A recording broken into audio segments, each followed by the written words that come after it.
Nimeshasisitiza umuhimu wa kufundisha. Hii ya kuomba kubariki mafuta watu wapakane huko uraiani ni upotoshaji, sio muono sahihi.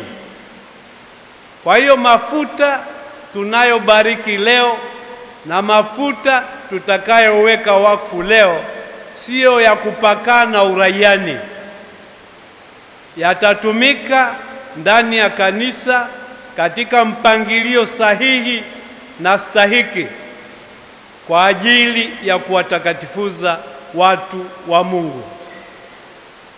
Naomba hilo nilisisitize kwa uwezo wote. Naomba hilo lieleweke kama msimamo wa kanisa. Basi ndugu wapendwa, nisirefushe zaidi. Nawaalika tuendelee kumshukuru Mungu ambaye ametujalia siku ya leo na fursa hii ya leo.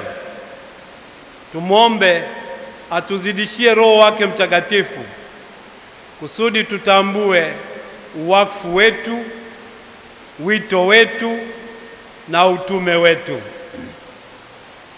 Kabla ya kuhitimisha misa hii, tutakapokuwa tumemaliza kuweka wakfu mafuta ya Krisma na kabla ya baraka ya mwisho, nitawaomba dekano wa dekania Mtakatifu Gaspari na mapadre wa zile parokia 16 za dekania hiyo waje mbele kusudi tuwatakie kila laheri na tuagane nao.